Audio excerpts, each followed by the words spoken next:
Este es un hombre de 40 años que consulta por náuseas, vómitos, decaimiento y agitación al caminar. Se siente mal desde hace mucho tiempo. Hasta hace unos meses atrás trabajaba todo el día, pero en el último tiempo siente que no tiene fuerza, se agita y muchas veces no puede terminar su tarea diaria.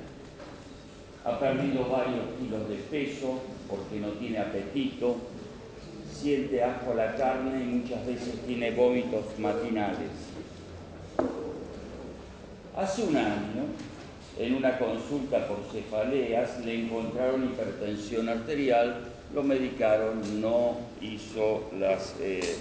cumplió con las indicaciones. Lo que nota es que orina mucho, más de noche que de día. La orina es como el agua transparente, como le va, pero con espuma. Ya está. Sí, anda, pero bueno. me molesta. Listo, yo se lo dejo igual por la Y además, en alguna medida, los calla. Sí, pero ojo porque ayer porque se quejan me dice que no escuchan. No me digas, ¿ves? Bueno, usted sabe que lo levanta a las 12. El hecho está que, bueno, toma medio litro de vino tinto, 40 gramos por día, fumador de 20 cigarrillos. Con respecto a la vida sexual, nota que no tiene deseos y no puede tener y mantener una erección. Y con respecto al sueño, no duerme bien porque no puede conciliar el sueño y a veces se despierta ahogado y con calambres en las piernas. Medicamentos AINES ocasionales. El paciente impresiona enfermo, decaído, adelgazado, con importante consumo de masa muscular. 65 kilos para casi 1,80 de altura, 160-95, 80 de frecuencia regular, afebril y con una frecuencia respiratoria de 20 por minuto. Pálido, sin ingurgitación yugular, con un choque de punta palpable desplazado en línea axilar anterior y un soplo sistólico en foco aórtico. Y en miembros tiene un esbozo de edema en ambos tobillos. Los exámenes complementarios: está anémico, 28 de hematocrito, tiene una urea de 180 para un valor normal de 30, una creatinina de 4 para un valor normal de 1, tiene un sodio en el límite inferior de lo normal y un potasio alto, tiene un calcio bajo, un fósforo alto, un ácido úrico alto y una albúmina plasmática un poco baja. El pH de creatinina es de 22 mililitros minuto y tiene una orina de una densidad de 1010 con una proteinuria de alrededor del gramo, y en el sedimento urinario tiene hematíes aislados, 8 a 10 por campo, cilindros hialino-granulosos y serios. Y la proteinuria de 24 horas es de 1 gramo. El T-tórax tiene cardiomegalia, predominio del ventrículo izquierdo con edema intersticial, y tiene una ecografía renal con ambos riñones disminuidos de tamaño, 9 centímetros para un normal de 12 centímetros. Ambos riñones con aumento de la ecogenicidad con pobre diferenciación córtico-medular. Recordemos las funciones del riñón. Una es mantener el medio extracelular constante, excretando los productos de desecho, urea, creatinina, ácido úrico, y también hacer un ajuste específico de la expresión de agua y electrolitos, fundamentalmente sodio, potasio y hidrogenio. Además, el riñón es un órgano con funciones hormonales, básicamente en tres elementos. Uno es la regulación hemodinámica y sistémica, y renal mediante la formación y expresión de sustancias vasodilatadoras y vasoconstrictoras. Por otro lado, intervienen en la hematopoiesis con secreción de eritropoyetina y también interviene en el metabolismo de calcio y fósforo y del hueso, a través fundamentalmente de la activación de la 1,25D3. Y hay otra variedad de funciones de catabolismo de hormonas peptídicas y gluconeogénesis. Cuando uno tiene insuficiencia renal crónica, que es el deterioro lento, progresivo e irreversible de las funciones renales, estas son las funciones renales que se deterioran y que van a determinar el conjunto de síntomas y signos que produce esta enfermedad. Hay un término que se ha acuñado hace años que es insuficiencia renal crónica, que está medido básicamente por uno de los marcadores de función renal, que es la tasa de filtración glomerular.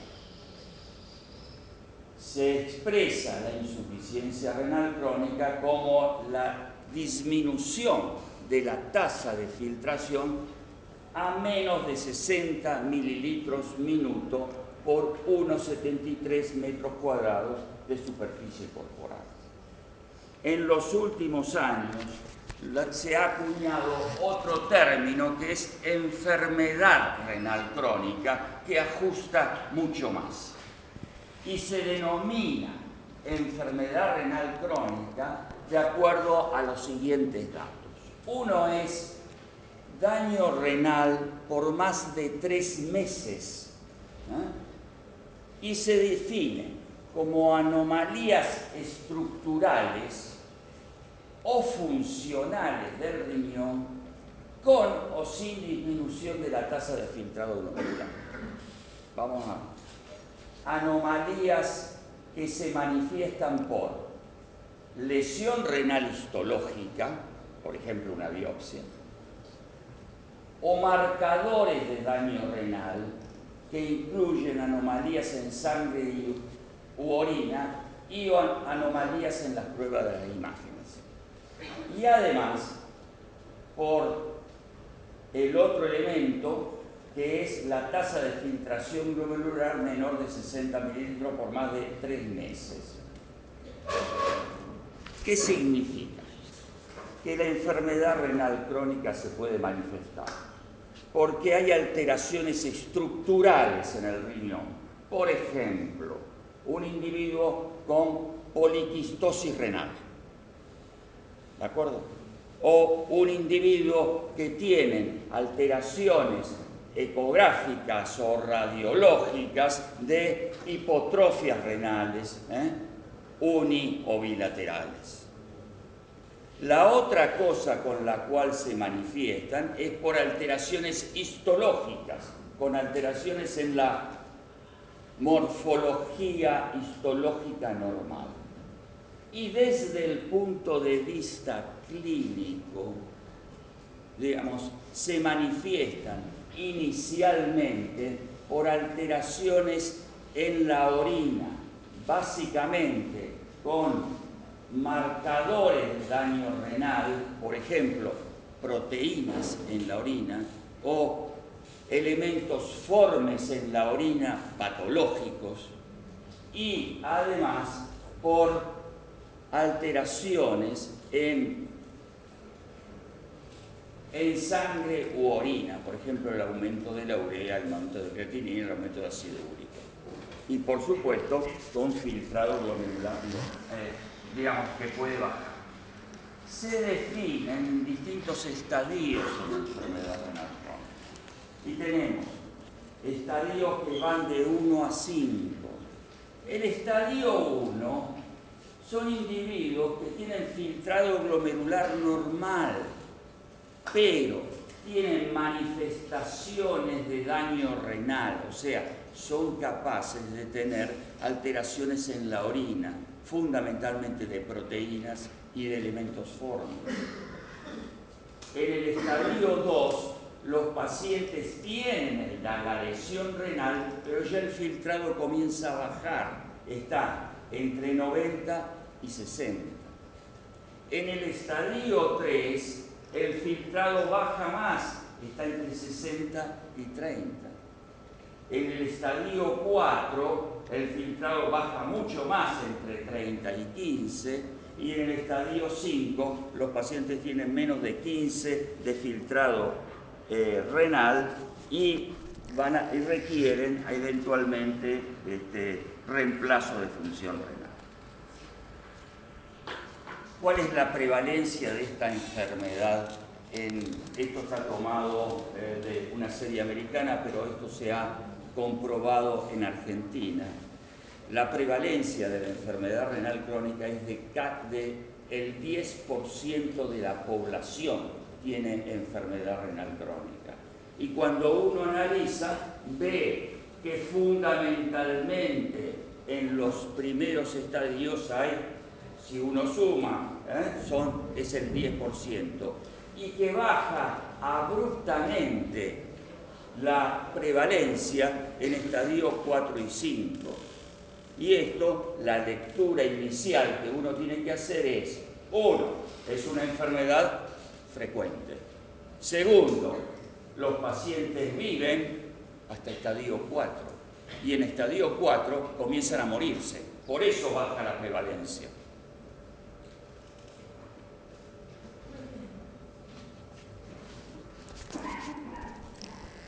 ¿Cuál es la actitud que uno se tiene que tomar ante esta enfermedad? La actitud es tratar de hacer el diagnóstico lo más tempranamente posible, porque cuando el diagnóstico es temprano, se puede hacer tratamiento de la enfermedad de base, se puede hacer el tratamiento de las comorbilidades y retrasar la progresión y disminuir el riesgo cardiovascular. Cuando los diagnósticos son más tardíos, y fíjense que no es tan tardío, es un filtrado entre 60 y 90 mililitros, el estadio 2, ya lo que hay que hacer es intentar enlentecer la progresión. Más adelante es evaluar y tratar las complicaciones y luego ir preparando a los pacientes que sobreviven para la terapia sustitutiva renal que se establece en el último estadio, que es diálisis y o trasplante de riñón.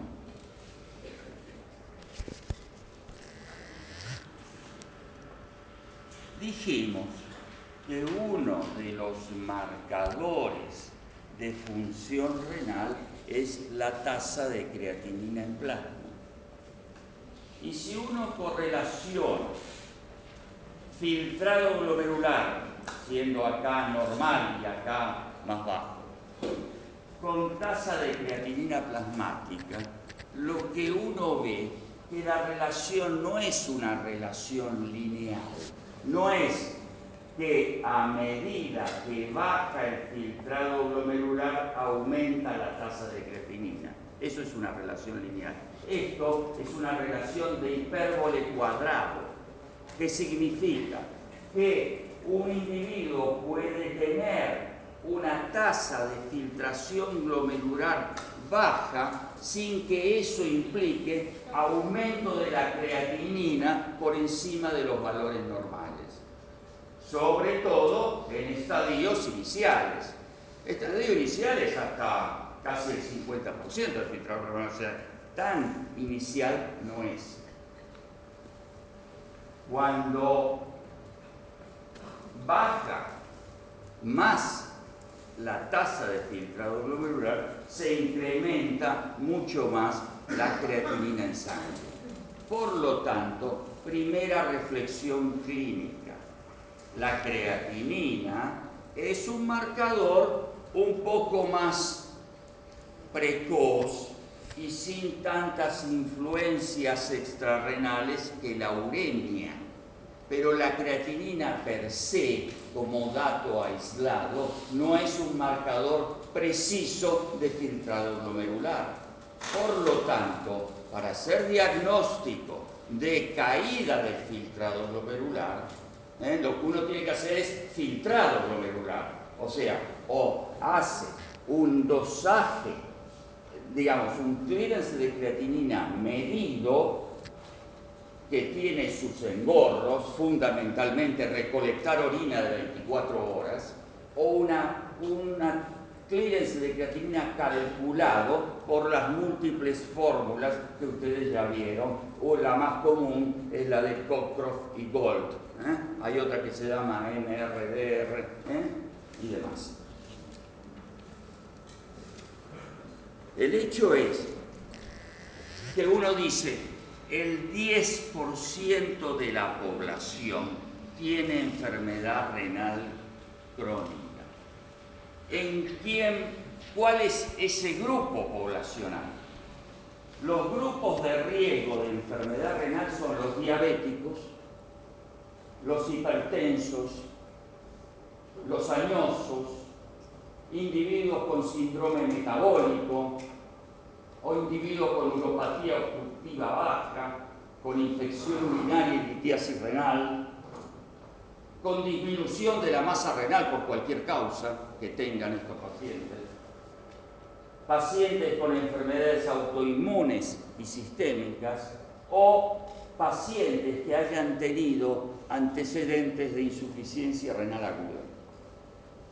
Ese es el grupo en el cual los médicos de atención primaria tienen que buscar esta enfermedad, porque esta enfermedad en los primeros estadios prácticamente no tiene síntomas ni signos.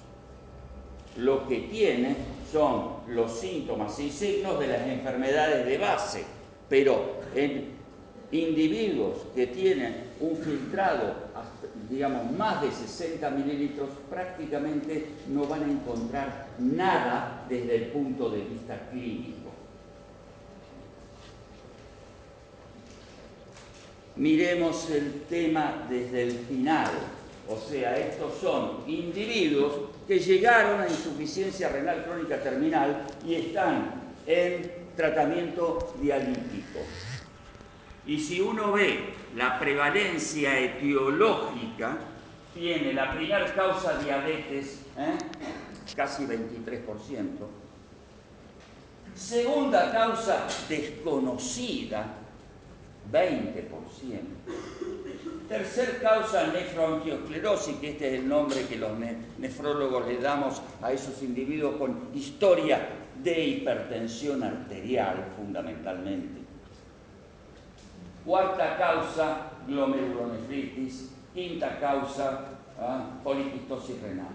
Si ustedes suman esto, prácticamente casi el 85-90% de los individuos que desarrollaron insuficiencia renal crónica terminal son por 4 o 5 causas. Y lo que llama la atención acá es que la segunda causa es desconocida.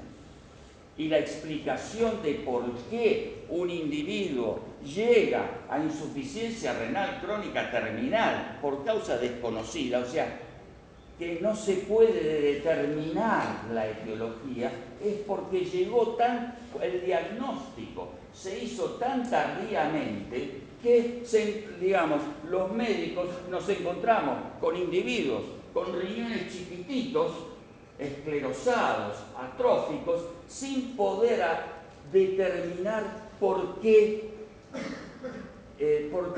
digamos, cuál es la causa etiológica. Y esto está dado por dos cosas. Una es porque la enfermedad es lo suficientemente silente durante mucho tiempo y por nuestra estructura sanitaria, o sea, la estructura social, económica y sanitaria. Los pacientes llegan tarde porque no tienen acceso a salud, por un lado, además de no tener muchos síntomas, tampoco tienen acceso a salud. Fíjense, este individuo, el del caso clínico, un hombre joven, 40 años, que llega con riñones de 9 centímetros a la consulta y con 22 mililitros de filtrado glomerular. Y recién hace, qué sé yo, 2, 3 o 4 meses que comenzó a sentirse mal. Antes trabajaba, no tenía ningún problema. Esto lo que habla es la importancia de estar atento a esto para hacer diagnóstico lo más precoz posible, porque la historia cambia si uno hace diagnóstico precoz. ¿Cuáles son los síntomas y signos principales de la uremia? No se vuelvan locos, esto está en todos los libros. Son síntomas dependientes de electrolitos, síntomas cardiovasculares, síntomas musculoesqueléticos, síntomas neurológicos, síntomas endocrinos, síntomas gastrointestinales, hematológicos, dermatológicos. Si ustedes se dan cuenta, prácticamente toda la economía está comprometida en el cuadro de la enfermedad renal crónica. Y vamos a ir viendo algunas cosas. Cuando los pacientes tienen síntomas electrolíticos, en general, cuando un paciente tiene una enfermedad renal crónica en estadio 1 y 2 y 3, o sea, estamos hablando filtrados glomerulares mayores de 60 mililitros minuto, en general no tienen síntomas. Los problemas de hiperpotasemia suceden cuando los filtrados glomerulares son menores de 60 mililitros y habitualmente menores de 30 mililitros. Los pacientes no tienen acidosis metabólicas en las primeras etapas, independientemente que el riñón no cumpla adecuadamente su función de excreción, digamos, de hidrogeniones. Esa excreción de hidrogeniones disminuida y el aumento de los hidrogeniones en el medio interno se tamponan con el hueso hasta que llegan a estadios más avanzados en los cuales no hay forma de tamponar los hidrogeniones, aumentan en sangre, consumen bicarbonato y producen acidosis metabólica. Y esa acidosis metabólica recién se manifiesta fundamentalmente por la compensación respiratoria. Cuando los pacientes hacen taquipneas lavando el anhídrido carbónico.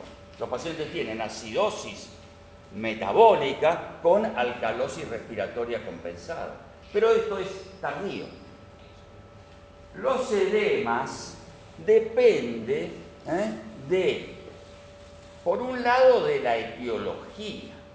Porque si uno tiene un individuo con un síndrome nefrótico, una glomerulopatía, como causa de enfermedad renal crónica, en una de esas tiene edemas por la hipoalbuminemia.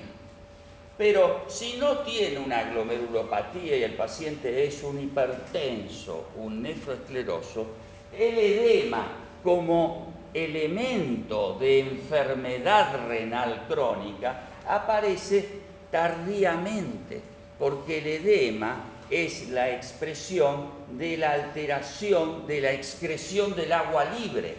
Los pacientes con enfermedad renal crónica no tienen alteraciones del manejo del agua libre hasta estadios avanzados. Lo mismo sucede con la hiponatremia. La hiponatremia es una consecuencia de que no pueden excretar adecuadamente el agua libre y por lo tanto hacen hiponatremia. Y los pacientes tienen también alteraciones del metabolismo fosfocálcico. Y con esto entramos y vamos a pasar a cosas musculoesqueléticas. Los pacientes con enfermedad renal crónica tienen incapacidad de excretar fosfato. Por lo tanto, si no excretan fosfato adecuadamente, aumenta el fósforo en sangre. Cuando aumenta el fósforo en sangre, hay una serie de mecanismos por los cuales el calcio baja. Y cuando el calcio baja, se produce una respuesta de la paratormona que detecta que el calcio está bajo y lo que hace es aumenta la secreción de paratormona en el intento de corregir ese calcio. ¿Qué es lo que hace la paratormona? La paratormona, por un lado, activa la síntesis de vitamina D y aumenta la absorción de calcio. Por otro lado, aumenta la excreción fraccional de fósforo e intenta bajarla. Y la otra cosa que hace es come hueso, saca calcio del hueso tratando de llevar el calcio a lo normal. La paratormona es la hormona hipercalcémica por excelencia. Esto durante un tiempo más o menos sirve, digamos, y los pacientes, hasta que llega un momento que por más paratormona alta que haya, no se modifica estas cosas.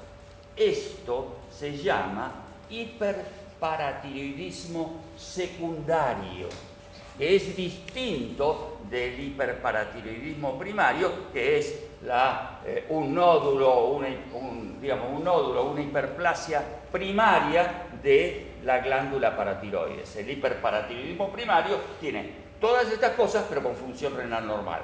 En el hiperparatiroidismo secundario aumenta la función paratiroidea secundaria a la insuficiencia renal. Esto produce en los huesos una cosa que se llama osteitis fibroquística. Es la formación de osteoclastomas, o sea, quien produce sacada de calcio del hueso, destrucción del hueso, es la proliferación de los osteoclastos. Y la otra cosa que sucede en estos pacientes, acá está, a ver, la otra cosa que sucede en estos pacientes es que, si ustedes recuerdan el metabolismo de la vitamina D se come o se sintetiza por el sol a nivel de piel. Pasa por el hígado y se hidroxila en posición 25 y después pasa por el riñón y se hidroxila en posición 1. O sea, la vitamina D activa es la 1,25 de 3. Los pacientes con insuficiencia renal están incapacitados de formar vitamina D activa. Y un individuo con hipovitaminosis D, ¿qué es lo que tiene? Tiene disminución de absorción intestinal de calcio y la otra cosa que tiene es se altera la mineralización de la matriz osteoide, o sea, el hueso se malforma.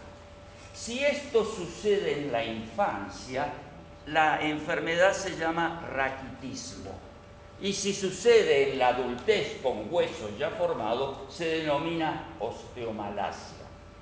Entonces, los individuos con enfermedad renal crónica tienen lesiones óseas por el hiperparatiroidismo secundario, la osteitis fibroquística, y por la osteomalacia. Y esto tiene manifestaciones óseas, dolores óseos, fracturas patológicas, alteraciones radiológicas. Otra de las cosas que los pacientes tienen es hiperuricemia, o sea, el ácido úrico se excreta por el riñón. Al funcionar menos el riñón, el individuo comienza a tener ácido úrico alto. Y esto genera, por ahí clínicamente, gota secundaria, no gota primaria metabólica por hiperproducción, sino gota por disminución de la excreción renal de ácido úrico. Los pacientes, esto en general, toda esta conjunción de elementos de alteraciones electrolíticas se ven a partir de que el filtrado glomerular comienza a bajar inferior a 60 mililitros minuto. Los pacientes tienen además hipertensión, digamos, tienen manifestaciones cardiovasculares. La fundamental es la hipertensión. Si uno toma población general, la prevalencia de hipertensión en la población general es alrededor del 20%. En el grupo de enfermedades renales crónicas, a medida que baja el filtrado glomerular, aumenta la prevalencia de hipertensión. Por ejemplo, si un individuo tiene un filtrado glomerular de 40 mililitros minuto, tiene una chance de tener 60% de hipertensión. Y si tiene un filtrado glomerular de 20 mililitros minuto, el 90% de los pacientes tienen hipertensión arterial. Y esto está dado básicamente porque la enfermedad renal crónica produce 3 tipos de trastornos. Uno es, los pacientes tienen hipertensión volumen dependiente por retención de agua y sodio, o los pacientes tienen alteraciones de la secreción de vasodilatadores y vasoconstrictores, fundamentalmente tienen alterado el sistema renina-angiotensina, o los pacientes tienen alteraciones del sistema nervioso autónomo. Ese conjunto de elementos es el que produce la altísima prevalencia de hipertensión. Prácticamente no hay pacientes enfermos renales crónicos sin hipertensión arterial. Y esa hipertensión arterial produce, entre otras cosas, el desastre que tienen estos pacientes de miocardiopatías hipertensivas, alteraciones del ventrículo izquierdo, con hipertrofia del ventrículo izquierdo y disfunción del ventrículo izquierdo. La hipertensión como riesgo de factor cardiovascular con arteriopatías, coronariopatías, arteriopatías en miembros inferiores y alteraciones vasculares cerebrales. Insuficiencias cardíacas a consecuencia de estas lesiones, de este elemento de hipertensión arterial. El otro elemento clásico es la pericarditis. Y esto tiene otra génesis, la pericarditis. Ustedes saben que el pericardio no es una estructura estática, como si la pleura no es una estructura estática, o sea, pasa líquido por ahí, determinada cantidad de líquido normalmente. Y ese líquido que pasa tiene la constitución plasmática. En un individuo normal, la urea que hay en ese líquido es de 30 miligramos. Si un individuo tiene 200 miligramos de urea, el líquido que pasa por el pericardio tiene 200 miligramos y la urea es un cristal que precipita y al precipitar irrita las hojas del pericardio y estimula la secreción, digamos, que eso junte líquido y que eventualmente lesione los capilares del pericardio y pueda producir derrame pericárdico o hemopericardio y taponamiento pericárdico, y los pacientes se mueren de eso.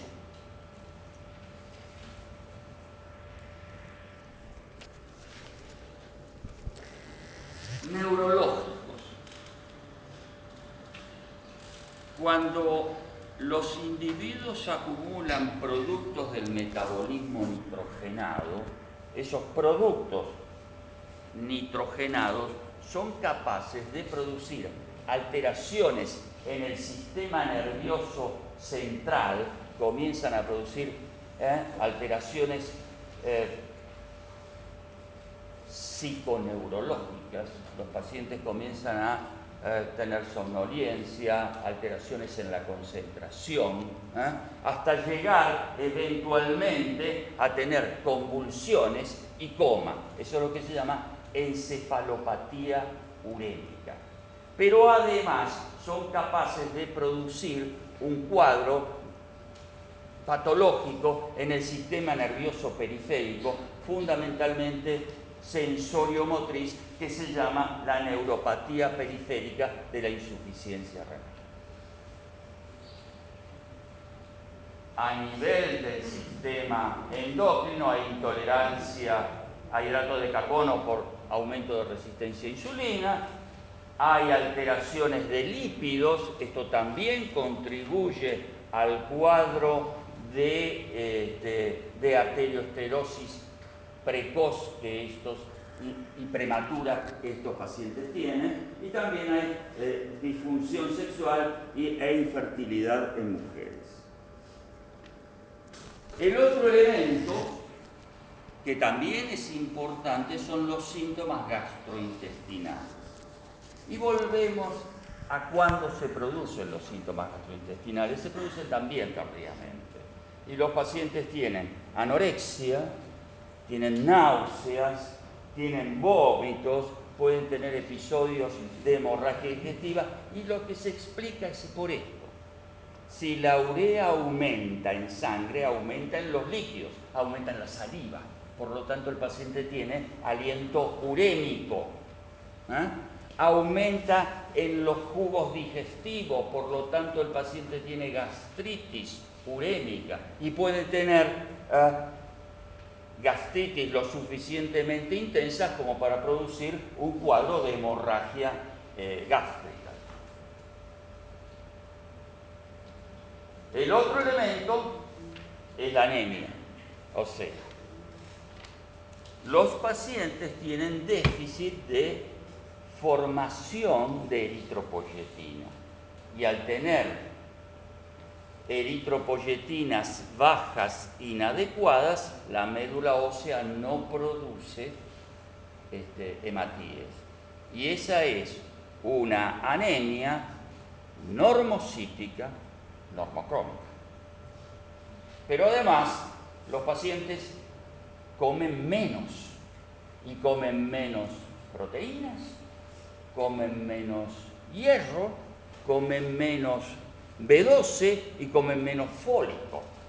Entonces, los pacientes pueden tener anemias hipocrómicas o por el déficit de hierro, o pueden tener anemias macrocíticas por déficit de fólico. O sea, hay todo un conjunto de elementos capaces de conducir a la anemia. Y además dijimos que los pacientes tienen posibilidades de hacer hemorragias.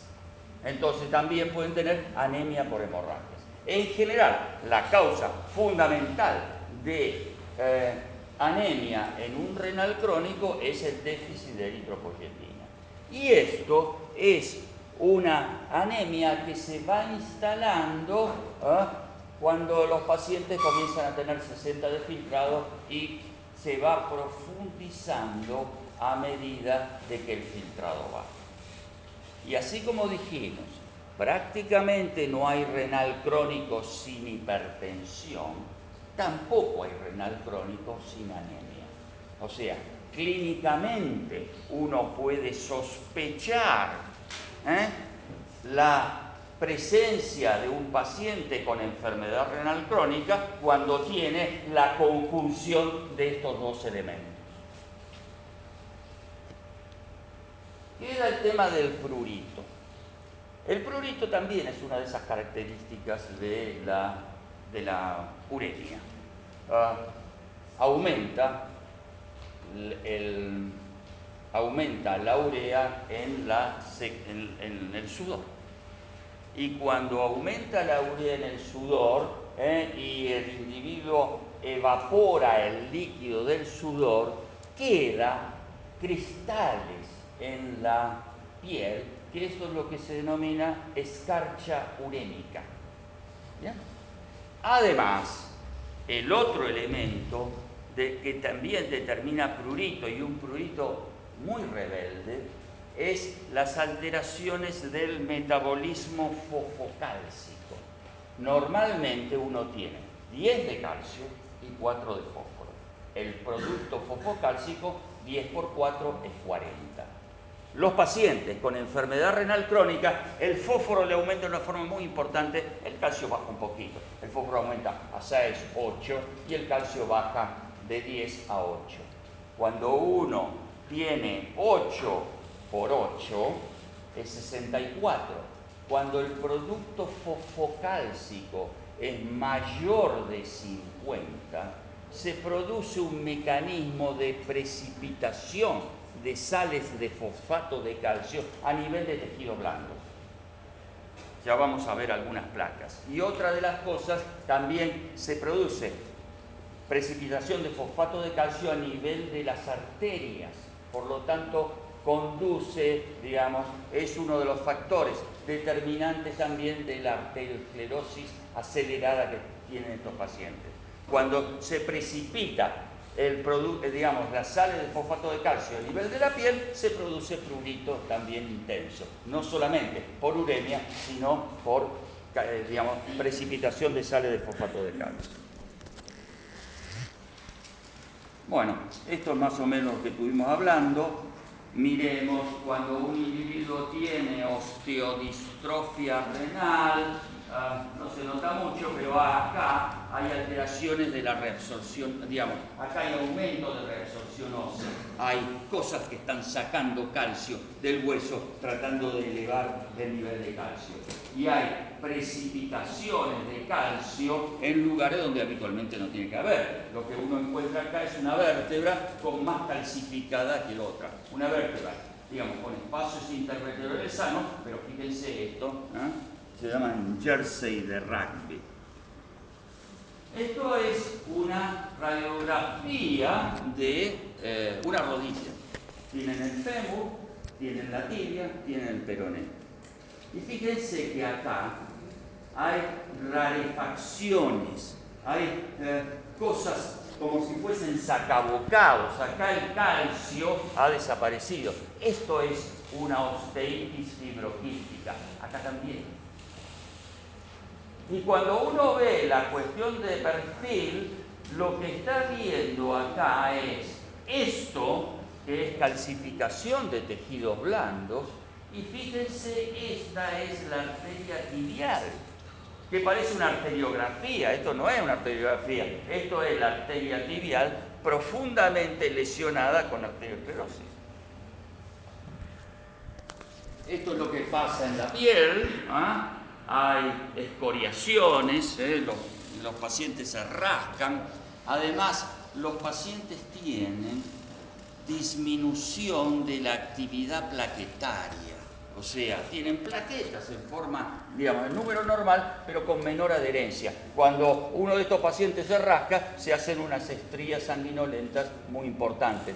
Los pacientes apenas se golpean, tienen hematomas fáciles. Y dijimos que los pacientes tienen riesgo de enfermedad cardiovascular, que pueden tener los riesgos de enfermedad cardiovascular de la población general, pero además el estado urémico, la retención hidrosalina, el hiperparatiroidismo y la anemia contribuyen a que los pacientes se mueran. Estas son causas de muerte en enfermedades renales, en individuos con enfermedades renales crónicas en diálisis, la mitad se muere de patología cardiovascular y si están trasplantados también la mitad se muere de patología cardiovascular. Esto es lo que dijimos de hipertensión arterial. El 20% de la población general tiene hipertensión arterial, pero a medida de que baja el filtrado glomerular, fíjense, tener 18 mililitros es tener 95% de prevalencia de hipertensión arterial. Y esto produce infarto de miocardio, insuficiencia cardíaca congestiva, enfermedad vascular arteriosclerótica, isquemia y claudicación de miembros, aneurisma, accidentes cerebrovasculares isquémicos o hemorrágicos y otra cosa es el daño renal progresivo. La hipertensión arterial, que es a consecuencia de la enfermedad renal crónica, acelera el deterioro de la función renal. Y esto es importante desde el punto de vista clínico porque es una de las medidas que tenemos como para enlentecer la progresión, el control de la presión arterial. Los pacientes tienen alteraciones de cardiopatías por sobrecargas, por sobrecarga de presión o por sobrecarga de volumen, están hipervolémicos, tienen anemia. Y esto lleva al final a hipertrofia, primero adaptativa, después maladaptativa y luego muerte del miocito e insuficiencia cardíaca. Esta es la hipertrofia del ventrículo izquierdo. Y acá está el pericardio, que normalmente es una cavidad virtual, pero cuando está inflamado por la urea en el líquido, produce retención hídrica y sangrado. Hasta en un momento determinado, si es suficiente cantidad de líquido, tapona el ventrículo y da un cuadro severísimo. Esto es un corazón abierto, es el pericardio parietal sacado, y esto que vemos acá, si esto anda, esto digamos inflamado, hemorrágico, es el pericardio visceral. No solo es una lesión pericárdica, sino que también puede suceder en pleura. Y los pacientes tienen enfermedad cardíaca, tienen angina, tienen infarto, tienen arritmia, tienen insuficiencia cardíaca. Y por eso el 50% se mueren. Bien. Repasemos un poco las cosas. En general, cuando los pacientes tienen hasta el 50% de filtrado glomerular, tienen poca cosa. No tienen alteraciones en el balance externo de agua, no tienen aumento de urea, la urea es normal, la creatinina pueden tener pequeños incrementos, pero prácticamente nada. La historia comienza cuando el filtrado está por debajo de 50 mililitros. Y los pacientes tienen alteraciones. Los pacientes tienen alteraciones del fósforo, aumenta la paratiroides, desciende la 1,25 y comienzan con un poco de anemia, que se acentúa cuando el filtrado está entre 25 y 10 mililitros. Y ahí ya los pacientes tienen acidosis, uremia, anemia. Los pacientes en este estadio tienen disminución de la capacidad de concentración. O sea, nosotros, un individuo normal, puede orinar 1.000, 1.500 mililitros porque el riñón tiene capacidad de concentración. O sea, un individuo normal tiene una densidad urinaria de 1.025. ¿Bien? Eso es una de las funciones renales, concentrar la orina. Con el transcurso de la enfermedad renal crónica, los pacientes pierden capacidad de concentración y lo que hacen es, el riñón compensa con dilución. O sea, normalmente la osmolaridad plasmática es de 300 miliosmoles y la carga osmótica, disculpen que le haga un juego matemático, pero creo que los que lo entiendan no se van a olvidar. La carga osmótica que un individuo normal tiene es de 600 miliosmoles. O sea, nosotros eliminamos 600 miliosmoles por día a través del riñón. La orina habitualmente es hiperosmolar con respecto al plasma.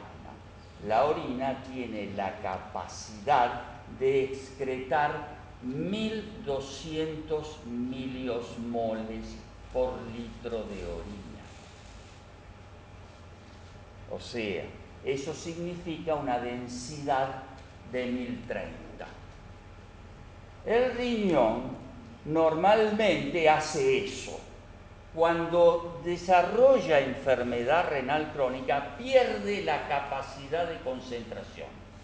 Entonces, va perdiendo hasta tener una orina isoosmolar con respecto al plasma. O sea, que la osmolaridad que puede llegar a 1030 comienza a bajar hasta tener una densidad de 1010. Cuando un individuo tiene una densidad de 1010 fija, eso significa que ese individuo está teniendo insuficiencia renal, que es incapaz de concentrar la orina. Y lo que hace cuando tiene 1010 de densidad, le elimina la carga de 600 miliosmoles.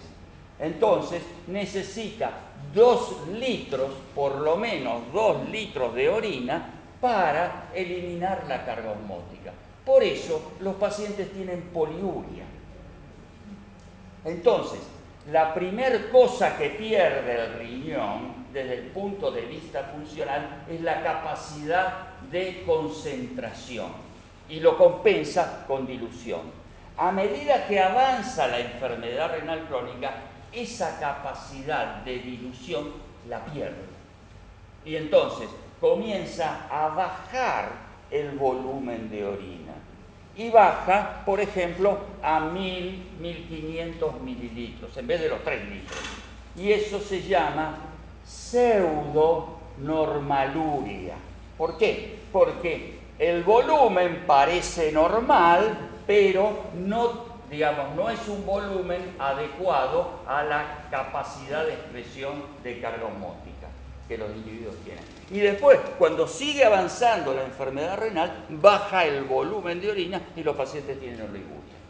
Entonces, cuando estamos acá, en el cual el paciente comienza a tener alteraciones del manejo de agua, alteraciones del manejo de sodio, acá comienzan a aparecer los trastornos hidroelectrolíticos, comienzan a aparecer la hipervolemia, comienza a acentuarse la hipertensión arterial. Hasta llegar a el estadio con filtrados glomerulares bajos, en el cual hay alteraciones absolutas de la homeostasis del agua, hay alteraciones del sistema nervioso central, irritabilidad, letargia, lentitud intelectual, del sistema nervioso periférico, hay acentuación de anemia y coagulopatías, hay alteraciones de la esfera sexual, hay síntomas digestivos, hay alteraciones óseas importantes y la hipertensión arterial, la expansión del líquido de volumen extracelular, disnea, edema agudo de pulmón, diálisis o muerte. Bien.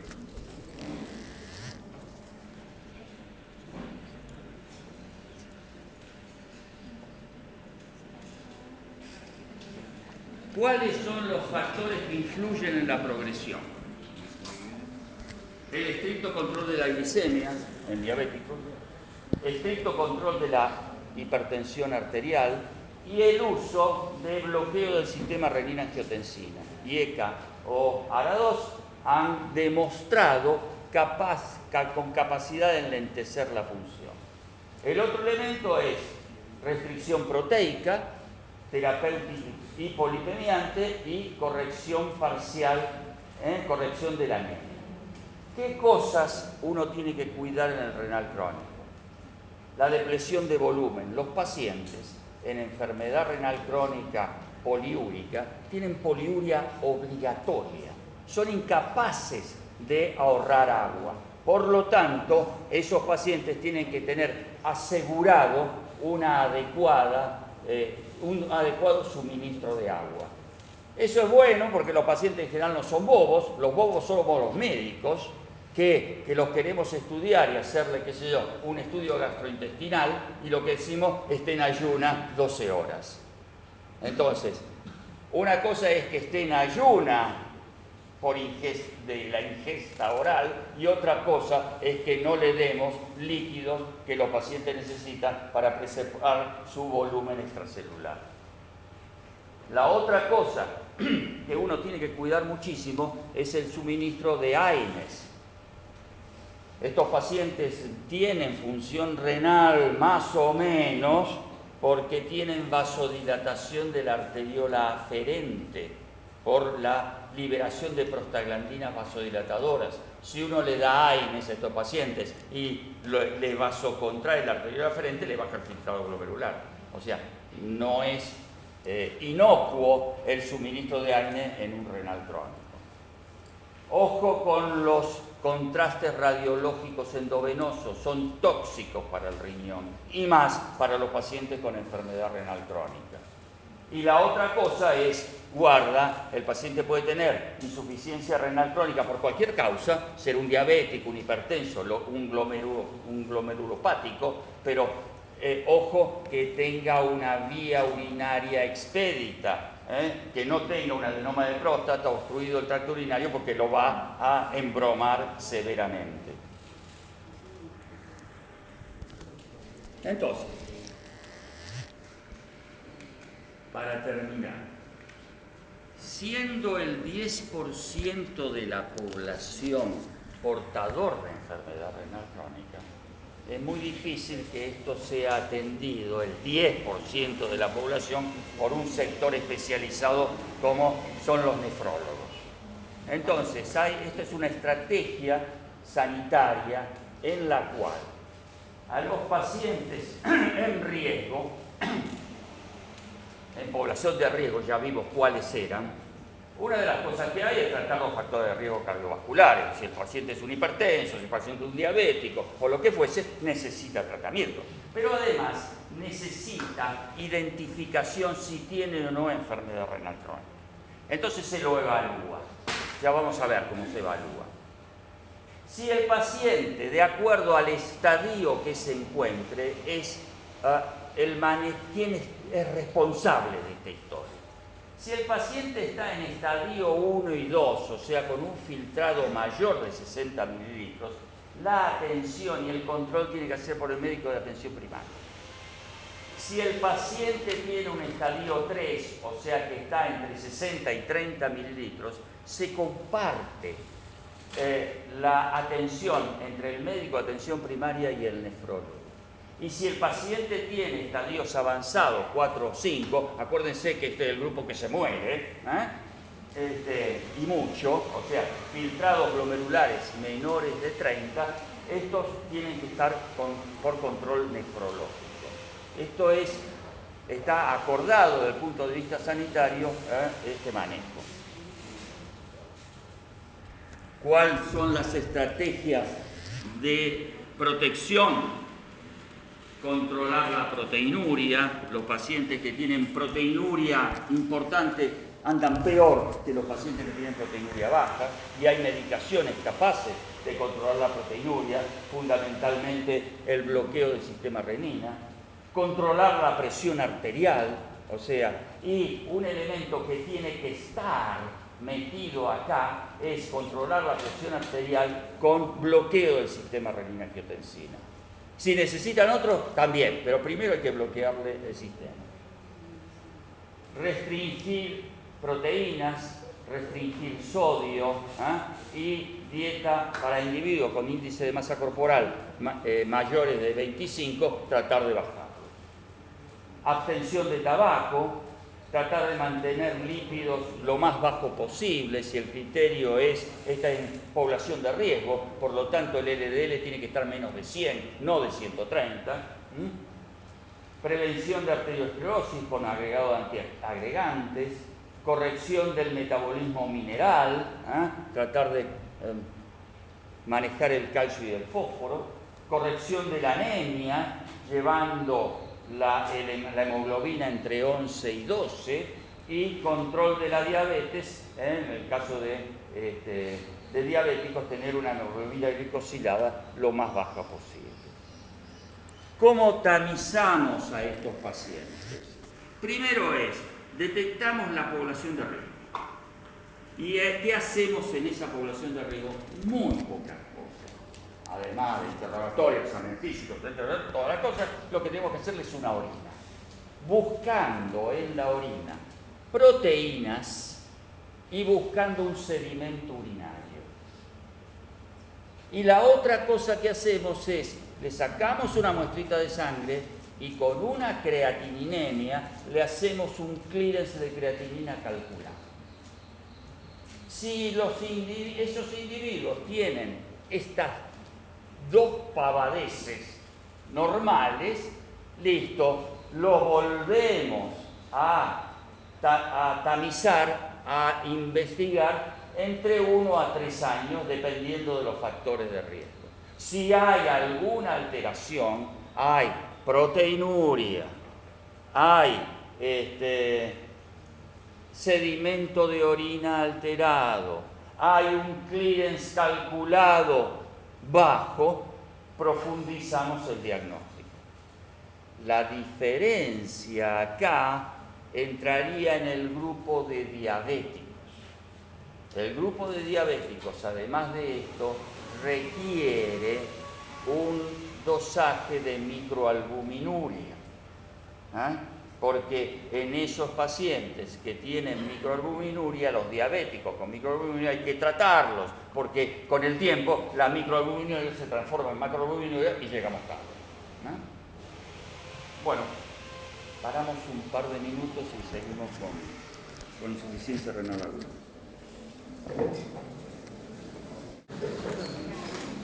Vamos a pasar también muy rápido, o sea, les ruego los textos que quieran, van a encontrar muchísimas cosas. Hoy lo único que va a hacer es señalar algunas cosas importantes.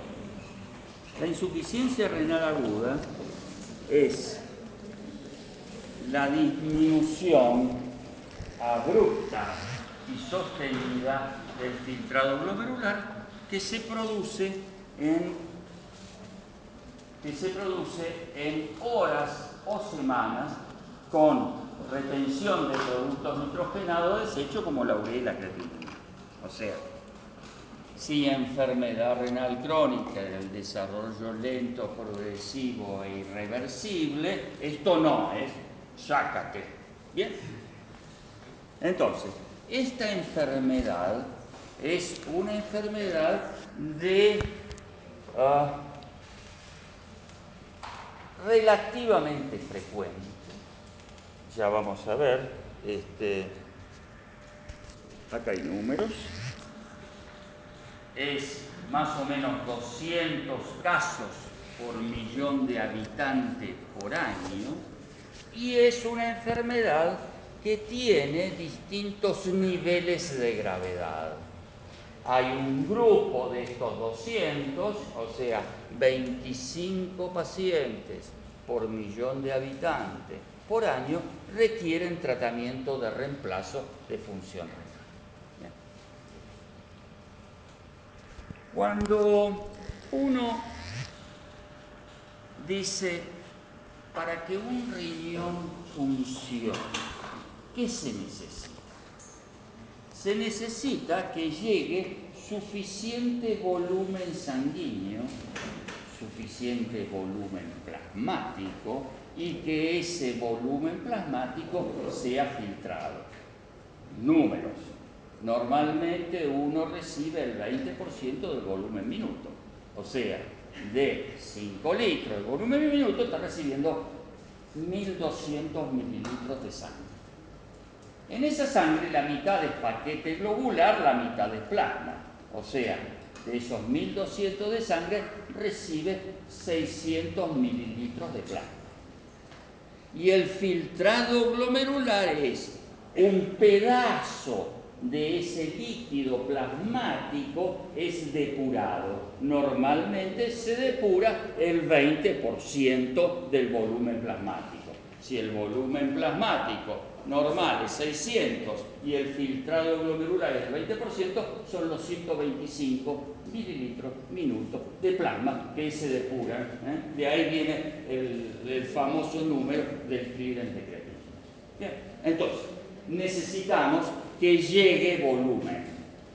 Otra cosa que necesitamos es que ese volumen de sangre que llega sea filtrado y que pase por el glomérulo, por el túbulo y el túbulo contorneado proximal, el asangel, el tubo contorneado distal y que se forme orina. ¿Bien?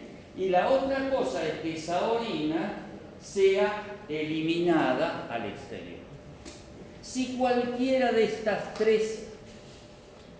tres sectores está alterado, se produce una insuficiencia, con determinadas características clínicas, esto es una insuficiencia renal aguda. Entonces, la insuficiencia renal aguda se clasifica en prerrenal, que es por falla en la perfusión.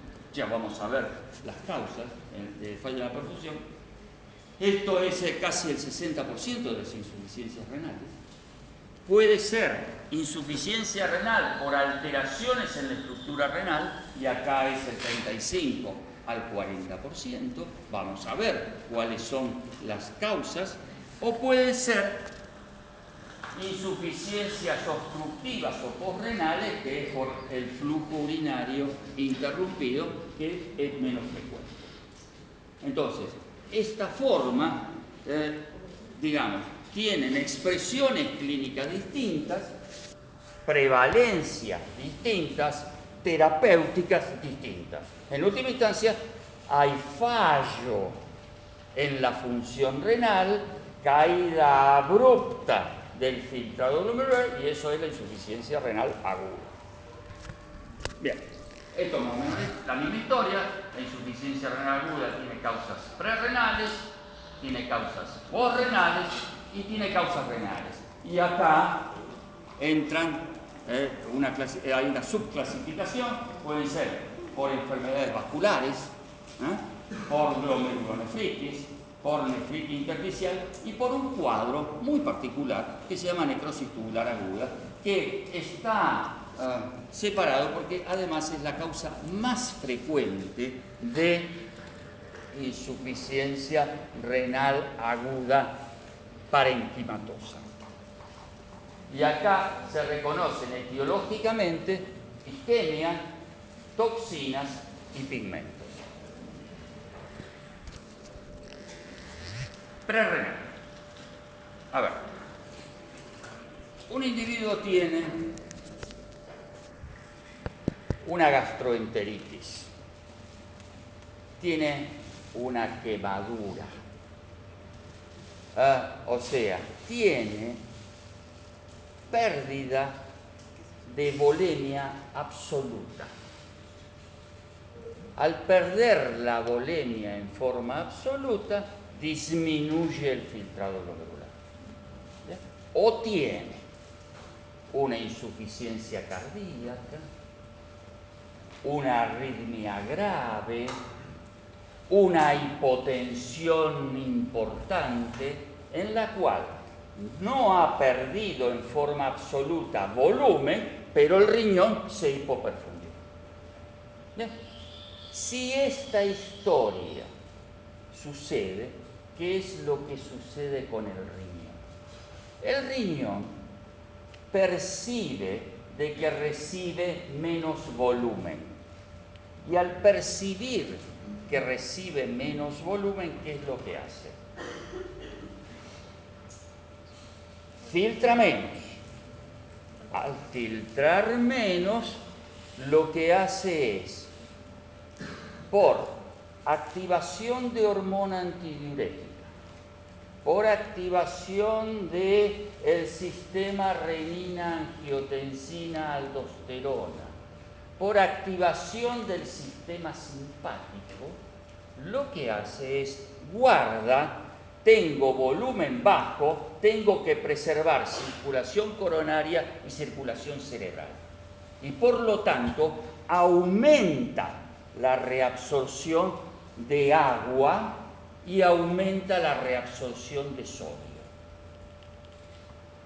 ¿Cuál es la consecuencia de eso? Es tener volumen de orina bajo, porque aumenté la reabsorción de agua, tener una oliguria con una densidad urinaria alta, porque el riñón estructuralmente está sano.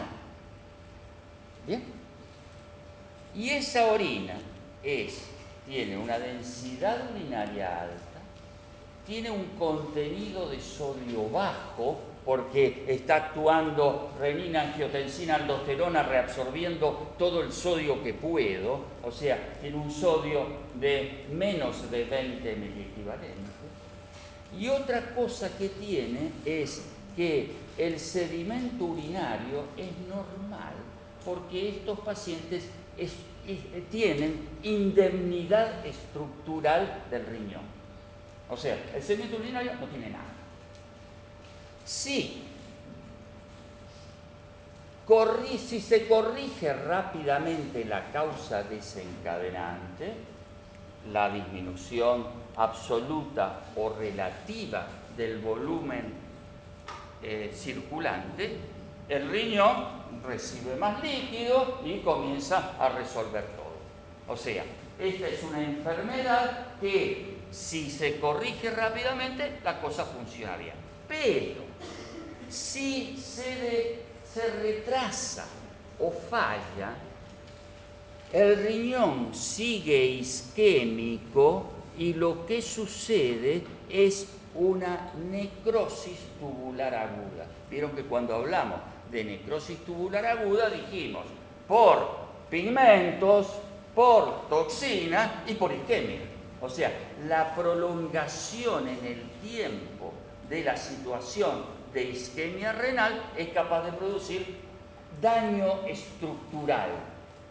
Y ese daño estructural es absolutamente distinto. Es una necrosis tubular aguda que tiene clínica distinta, pronóstico distinto, terapéutica distinta.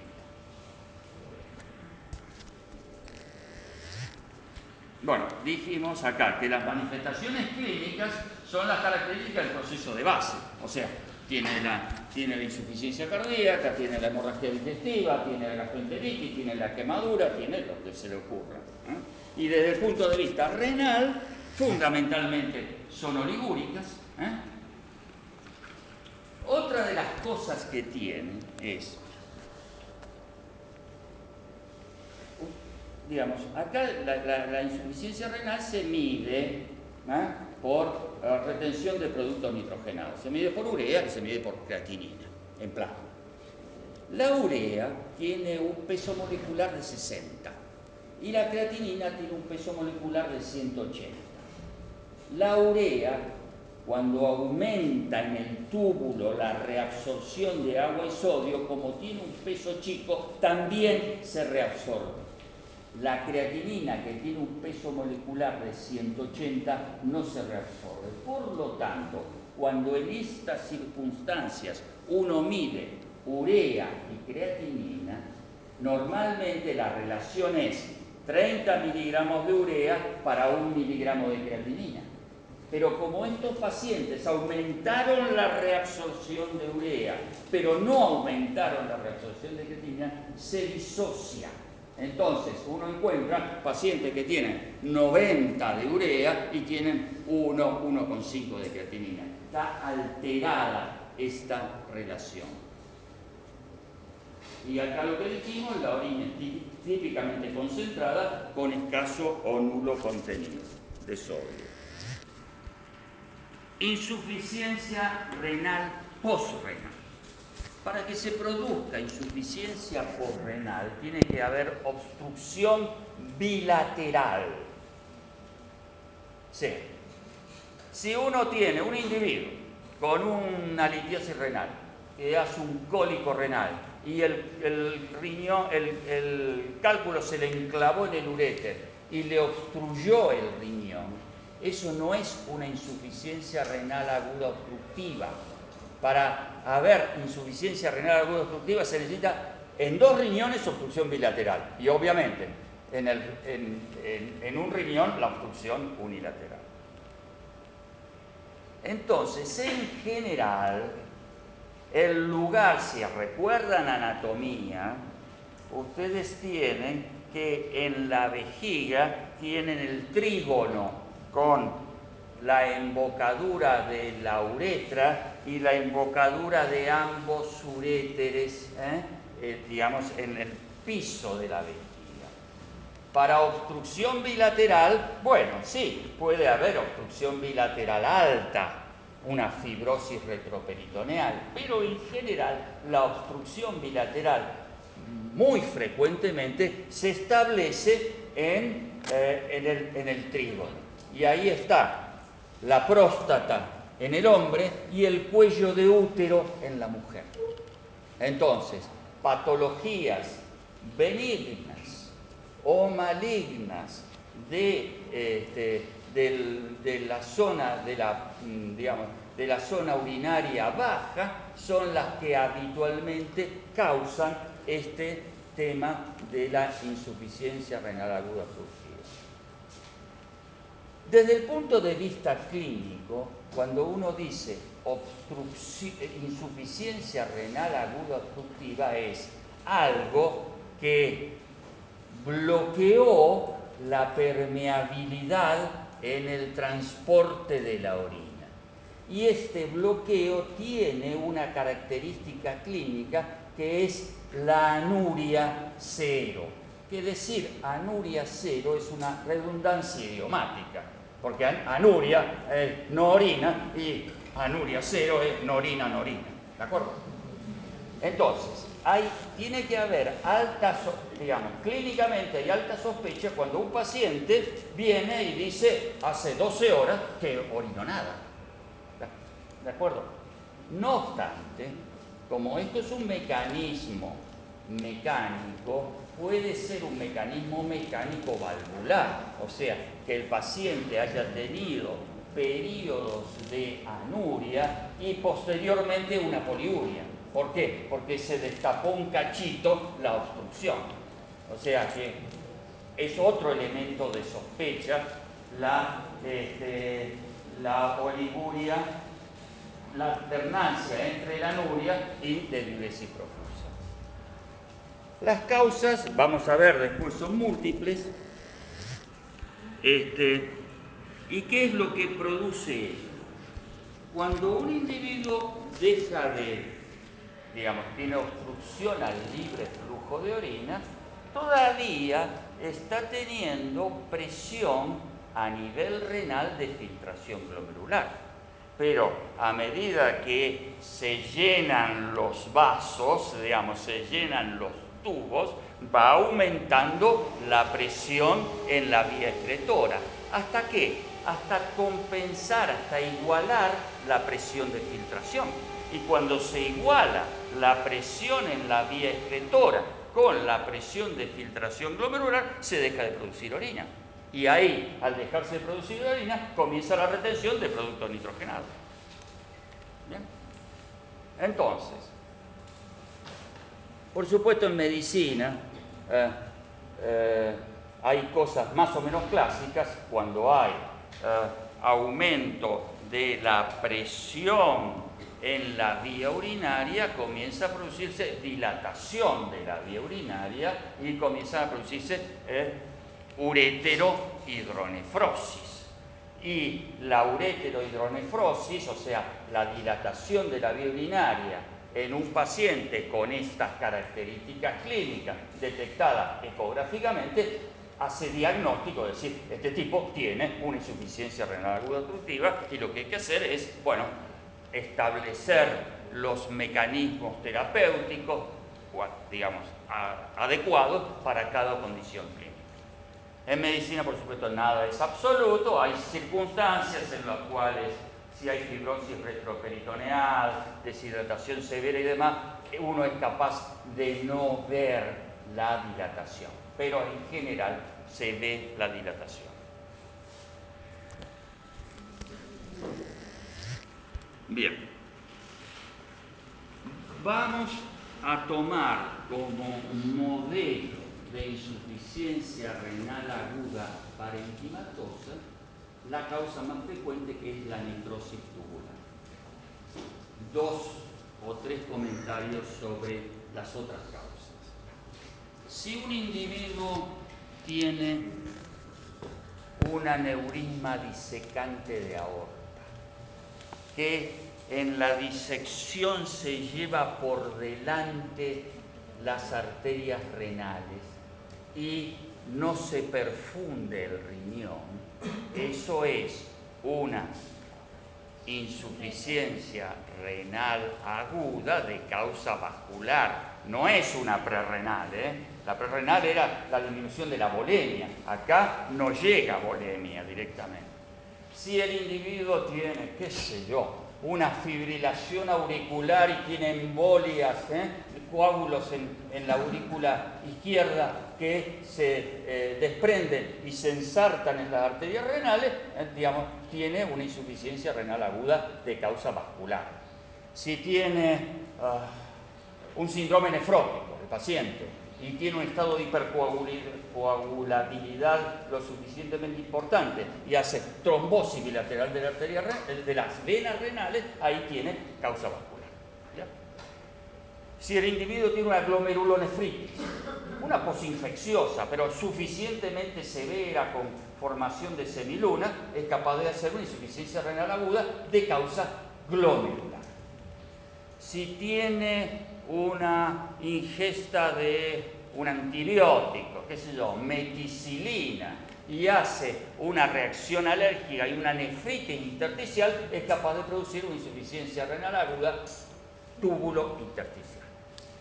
Vamos, esas son distintas causas. La mayoría de las insuficiencias renales agudas parenquimatosas son insuficiencias renales agudas por necrosis tubular aguda. O sea, ¿qué es esta historia? Esta historia es un individuo que ha tenido una situación de isquemia importante y prolongada, o sea, que comenzó con cosa prerrenal, pero ha sido tan intensa como para producir necrosis de la célula tubular, o ha tenido toxinas, qué sé yo, tetracloruro de carbono, alcohol metílico, o toxinas endobacterianas, o sea, pacientes infectados con sepsis, y ha tenido también sumatoria de pigmentos. Como pigmentos tenemos la mioglobina, o sea, una rhabdomiólisis importante, u otros pigmentos como la bilirrubina, que son capaces de producir susceptibilidad al túbulo a infectarse. Damos un ejemplo. Individuo que tiene una colecistitis aguda con un cálculo enclavado en el colédoco y que le produce una pancreatitis biliar. Ese individuo está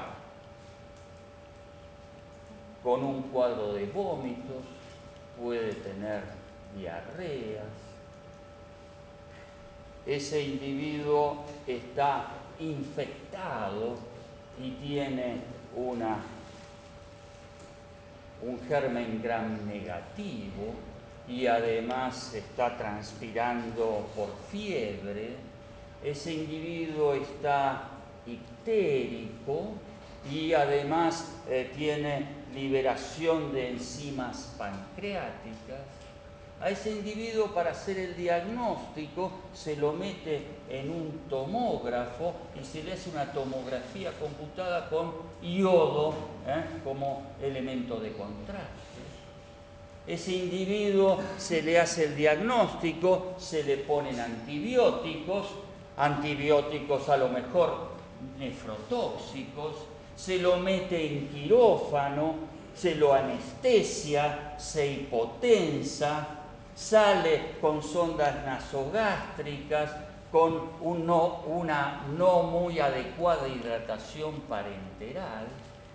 Fíjense el conjunto de cosas que contribuyen desde el punto de vista clínico a que se produzcan isquemia, toxinas y pigmentos. Y ese individuo, a las 24 horas del posoperatorio, resulta que está orinando 300 mililitros de orina en 24 horas. ¿Bien? Esa orina es producto de este cuadro clínico que se llama necrosis tubular. ¿Y qué es lo que sucede con esa orina?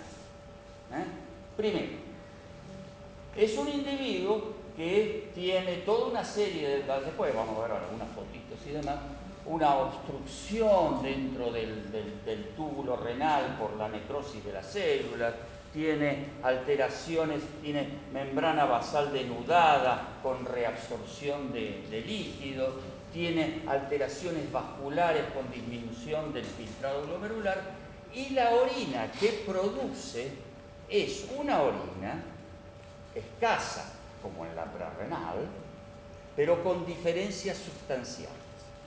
En la prerrenal, el riñón está sano, acá está enfermo. Por lo tanto, el riñón en la prerrenal es capaz de concentrar la orina. Acá, el riñón no tiene túbulo, no tiene capacidad de concentrar la orina. La densidad urinaria es de 1010. Además, en la prerrenal, los individuos tienen capacidad túbulo para reabsorber el sodio. Acá no tienen túbulo para reabsorber el sodio. El sodio, en vez de ser menos de 10, es mayor de 40 miliequivalentes. Y el sedimento urinario es un sedimento urinario sucio, o sea, lleno de cilindros.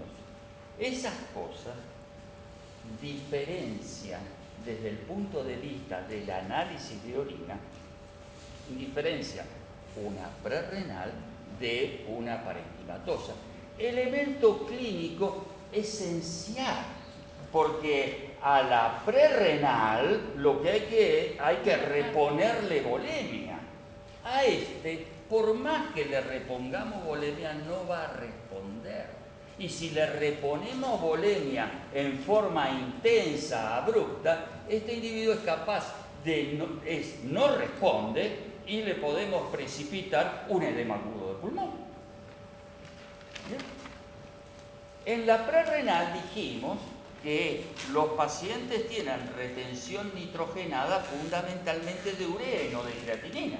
En estos pacientes hay aumento de urea y hay aumento de creatinina. Y esta alteración de la función renal se mantiene, no se va a resolver rápidamente, sino que lo habitual, el tiempo de esto que se llama etapa oligúrica es alrededor de 15 días. Y durante estos 15 días, en los cuales el riñón no funciona, retiene agua, retiene urea, retiene creatinina, retiene potasio, retiene hidrogeniones, dando un cuadro de síndrome urémico fundamentalmente digestivo y neurológico, y alteraciones hidroelectrolíticas severas. Un paciente, además, tiene hiperpotasemia, no solo porque no elimina potasio, sino porque tiene catabolismo celular aumentado por la infección, y es un lío bárbaro, y los pacientes se pueden morir por arritmias, por hipercalemia. Y la acidosis es una acidosis también severa. Eso se llama la primera etapa o etapa oligúrica. Por supuesto, lamento desilusionarlo, no el 100% de los pacientes con necrosis tubular aguda tienen oliguria. Hay casi un 50% de pacientes que tienen todo, pero no orinan menos de 500 mililitros minutos. Pueden orinar 1 litro 200, y eso se llama, lo van a leer en los textos, insuficiencia renal aguda de gasto elevado. Pero bueno, no obstante, los pacientes también se mueren, o sea, siguen siendo enfermos muy graves. Supongamos que pudimos controlar toda la etiología de este paciente y que han pasado los 15 días y los pacientes progresivamente en 24 o 48 horas aumentan el volumen, comienzan a orinar más y aumentan el volumen de orina, y la característica es que salen con un volumen urinario alto, tienen poliuria. O sea, la primera etapa se llamaba oligúrica, la segunda etapa poliúrica. ¿Y por qué tienen poliuria? Tienen poliuria porque el túbulo comenzó más o menos a recuperarse, pero todavía no tiene capacidad de concentración. Otra cosa es, los pacientes han juntado líquido durante el periodo oligúrico, con lo cual se desembarazan. Y además todavía tienen la urea alta. La urea es un excelente diurético. Se usaba en algunos tiempo atrás como diurético. Cuando uno, digamos, el tener urea actúa como diurético en esta etapa. Pasan 15 días en los cuales la poliuria comienza paulatinamente a disminuir porque los pacientes tienen capacidad de concentración, y pueden pasar hasta 6 meses hasta que el paciente recupera su función renal. Hay pacientes que recuperan función renal ad integrum, hay pacientes que recuperan función renal parcial, y hay pacientes que no salen de la insuficiencia renal aguda y quedan con insuficiencia renal crónica terminal. ¿Bien?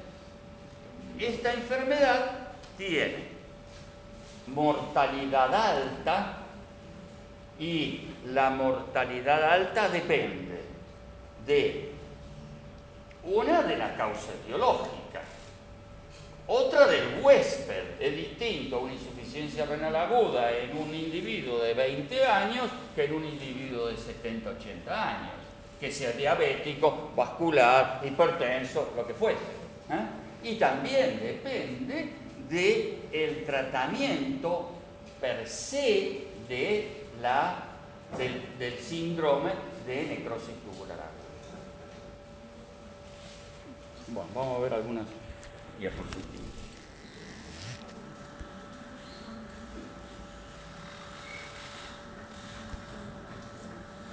Bueno, esto es lo que sucede en el caso de necrosis tubular aguda.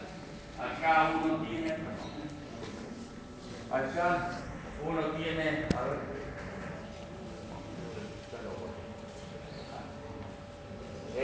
las células tubulares, perdónenme, esto es el túbulo renal, en las células tubulares, la isquemia, la toxina, el fosfato lo que hace es necrosa la célula se vuelca a la luz tubular, se denuda la membrana basal, por lo tanto el filtrado también se reabsorbe.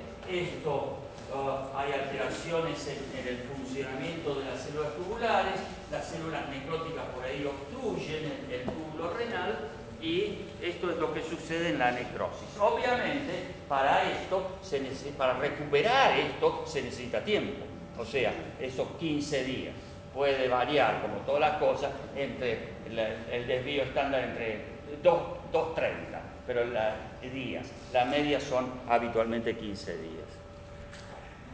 Acá tienen las células tubulares obstruyendo el túbulo. Bien. Bueno. A ver si... Discúlpenme. Bueno. Tenemos unos límites. Cuando uno tiene un paciente con uremia, se tiene que preguntar, hay algunas cosas que ¿esto es un proceso agudo o es un proceso crónico? ¿O es un proceso agudo sobre un proceso crónico? ¿Cómo uno se responde si es un proceso agudo?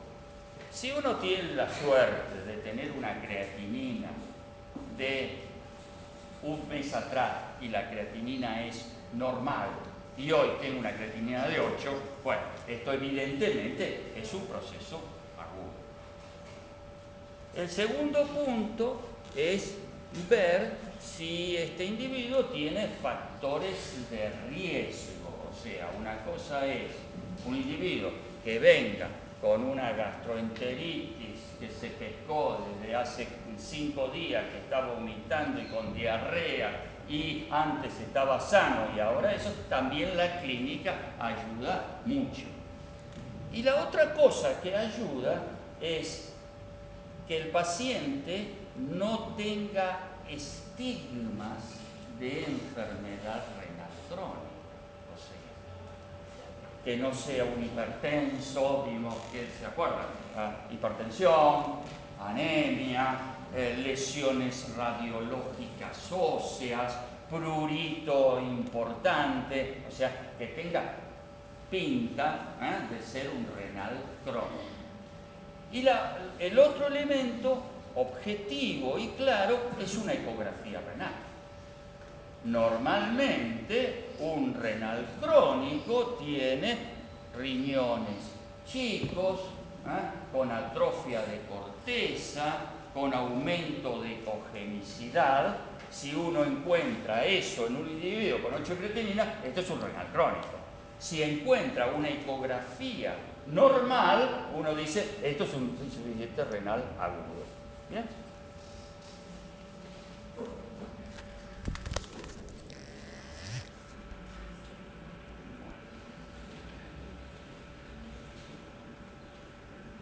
Causas prerrenales. La disminución del volumen arterial efectivo, como dijimos, una gastroenteritis, una gorrosis digestiva. Disminución del gasto cardíaco, vasodilatación periférica, vasoconstricción renal, vasodilatación de la eferente y vasoconstricción de la eferente. Alteración, digamos. Esto, por ejemplo.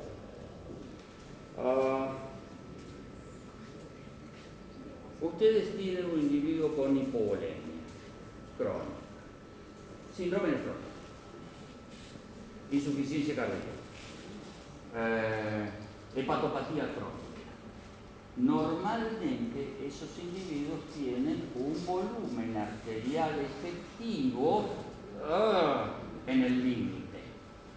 ¿Y cómo compensan ese volumen arterial? Lo compensan con vasodilatación de la aferente para que le llegue la mayor cantidad de plasma posible y vasoconstricción de la eferente por sistema renina-angiotensina 2 con vasoconstricción para que aumente la presión de filtración a nivel glomerular y se preserve el filtrado glomerular. Si a esos individuos que están en una situación hemodinámica inestable le damos antiinflamatorios no esteroideos, le bloqueamos la prostaglandina vasodilatadora y le hacemos caer el filtrado glomerular. O si a esos individuos que tienen mantenimiento de la presión de filtración por la vasoconstricción de la eferente, le damos bloqueo del sistema renina-angiotensina, le vasodilatamos la eferente, le cae el filtrado glomerular. O sea, farmacológicamente, en individuos predispuestos que se mantienen más o menos equilibrados, le podemos desencadenar una insuficiencia renal aguda. Bueno, hipoperfusión, hipovolemia, y acá tienen la patología médica. Hipovolemia, pérdida del tercer espacio, de sangre, pérdida gastrointestinal, renal, cardiovasculares, las que quieran, las distributivas, la sepsis, síndrome hepatorrenal, sobredosis de droga, vasodilatadores e hipoperfusión renal local. Estas son las causas de la parenquimatosa, y de las postrenales, lo que quieran. Anomalías congénitas, uropatías adquiridas, enfermedades malignas, ginecológicas no neoplásicas, fármacos, infecciones, fibrosis retroperitoneal.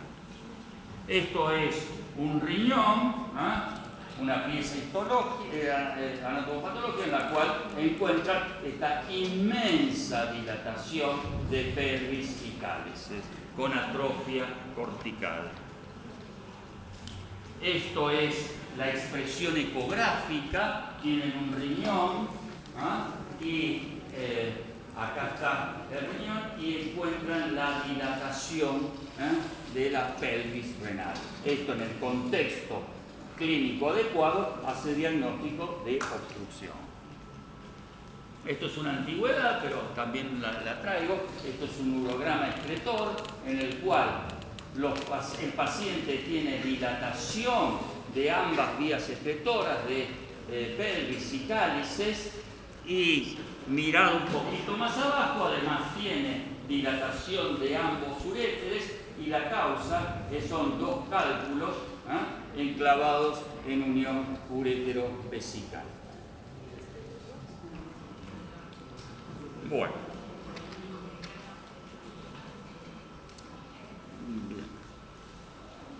¿Qué hacemos?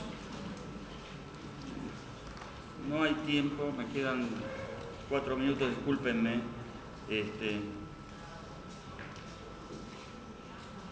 El sedimento urinario sirve para hacer diagnóstico en la insuficiencia renal aguda. Uno puede encontrar cilindros hialinos que están producidos por proteína de Tan-Horfal, no pasa absolutamente nada, pero si uno en la circunstancia de una insuficiencia renal aguda encuentra esto en el sedimento urinario, esto es un cilindro hemático. Entonces hay que pensar, ojo, este individuo tiene una insuficiencia renal aguda por una glomerulonefritis. O si encuentra un cilindro leucocitario, bueno, tiene un contexto de pielonefritis. Y la otra cosa es que los pacientes pueden tener en el sedimento cilindros de este tamaño y de este tamaño. A ver, este tamaño. Cuando uno encuentra en el sedimento urinario cilindros, lo que se llaman cilindros serios, es porque la matriz del cilindro es absolutamente distinta. Normalmente, pongamos que el tamaño de un túbulo, que es donde se forman los cilindros, sea este. Si uno tiene un cilindro que tiene este diámetro, la matriz tubular es mucho mayor. Y ustedes saben que en la insuficiencia renal crónica hay atrofia y dilatación tubular. Entonces, cuando uno encuentra un cilindro de este tamaño, lo que uno dice, ojo, este paciente le estamos viendo indirectamente el túbulo renal. Entonces, encontrar esto es decir, ojo, esto es un crónico. Y esto es el otro elemento, lo que se llama el cilindro serio. Normalmente un cilindro hialino tiene, qué sé yo, un diámetro de este tamaño. Si encuentran esto, el túbulo está hecho pomada. Y esto es el sedimento de una necrosis tubular aguda. Es un sedimento sucio, lleno de múltiples cilindros que uno tiene, digamos, es coherente esto, se necrosaron el túbulo, precipitaron la célula, pasaron por la poca orina y encontramos esta historia en el sedimento. Bueno, la ecografía. El tamaño normal es 12 por 6 por 3. Esto es un riñón normal, ¿de acuerdo? En el cual vemos claramente diferenciación entre lo que se llama corteza y médula. Esto, ustedes saben, tiene expresión ecográfica clara. La expresión ecográfica clara es esto. Acá tienen el riñón, y tienen esto, que es la corteza, y este sector, que es la médula. Si ustedes en el contexto de una insuficiencia renal encuentran esto, uno dice, este señor tiene una insuficiencia renal aguda. ¿Bien? Pero,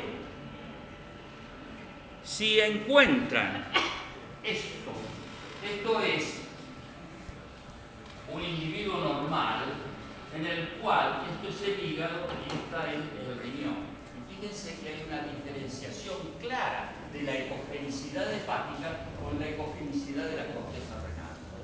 Cuando uno encuentra esta imagen, esto es el hígado, ven que la ecogenicidad es muy similar entre el riñón y el hígado. Y además no hay diferenciación clara, como está acá, entre la corteza y la médula. Esto es una enfermedad renal crónica con fibrosis. Esta es la expresión anatopatológica. Si ustedes recuerdan qué era lo que pasaba en un riñón normal, fíjense, esto está el riñón mucho más chico, tiene atrofia de la corteza, tiene expansión de la grasa de la médula. Esta es un individuo con una glomerulonefritis crónica e insuficiencia renal crónica. Bueno, 2 segundos para saber qué hacemos. Ustedes de guardia, un día lo llaman y le dicen, la enfermera lo llama y dice, mire doctor, se operó ayer una paciente y resulta que le fui a hacer el control, son las 2 de la mañana, por supuesto estas cosas suceden a las 2 de la mañana, le hice el control y está orinando muy poco. Entonces, cuando un individuo tiene un débito urinario, que es orinar poco, normalmente se producen 1500 mililitros por día. 1500 mililitros por día en 24 horas, en 1440 minutos, significa que un individuo tiene que orinar 1 mililitro por minuto. O sea, en 1 hora tiene que orinar 60 mililitros. ¿Está claro? Si uno tiene un individuo que está orinando la mitad, o sea, está orinando 30 mililitros por minuto, 30 mililitros por hora, significa que en vez de orinar 1400 va a orinar 700 en las 24 horas. Eso es un tipo con oliguria. ¿Bien? Entonces, lo que hay que hacer es evaluar al paciente. Y uno puede encontrar 2 situaciones. Clínicamente el paciente está depletado de volumen o no está depletado de volumen. O sea, está hipotenso o hipotensión ortostática, mareos, mucosas secas, ¿de acuerdo? Taquicardia. Si está, en ese momento lo que hay que hacer es sacar sangre al individuo, pero mientras sangre y orina, mientras el bioquímico informe van a tardar por lo menos 2 horas. ¿Qué sangre y orina sacamos? En el contexto de una insuficiencia renal, sacamos urea, creatinina, electrolitos, estado ácido-base, hemograma, y en la orina lo que nos interesa es un análisis de orina con densidad, con sodio urinario y con sedimento urinario. Si el paciente está depletado clínicamente, lo que tenemos que hacer es darle agua y sodio, ¿de acuerdo? Darle solución salina isotónica. Por ejemplo, 2 litros en el transcurso de un par de horas. El paciente puede que con la solución salina responda y comience a orinar. O puede que por más que le demos líquidos, el paciente no orine. Recién en ese momento hay que suministrarle diuréticos al paciente. No podemos a un individuo depletado darle diuréticos porque le hacemos un flaquísimo favor. ¿De acuerdo? O sea, que recién cuando el paciente está replesionado le damos diuréticos y habitualmente le damos diuréticos, un diurético como una furosemida, un diurético de asa de acción rápida. ¿Qué es lo que pasa? El paciente con el diurético puede responder o el paciente sin el diurético no responde. Entonces, una de las cosas es suministrar alta dosis de diuréticos, es otra posibilidad, y el paciente puede responder o no puede responder. En el mientras, nosotros recibimos el informe del bioquímico que confirma o no el diagnóstico presuntivo que tenemos. Si el paciente tiene disociación de urea-creatinina, tiene una orina de alta densidad con un sodio bajo y un sedimento normal, probablemente ese paciente, cuando le hayamos dado el líquido, haya respondido y eso es un prerrenal. Si el paciente viene con urea y creatinina ambas altas, con una orina con densidad isostenúrica, o sea 1010, con un sodio altondo y un sedimento lleno de cilindros, probablemente eso sea una necrosis tubular. Bueno.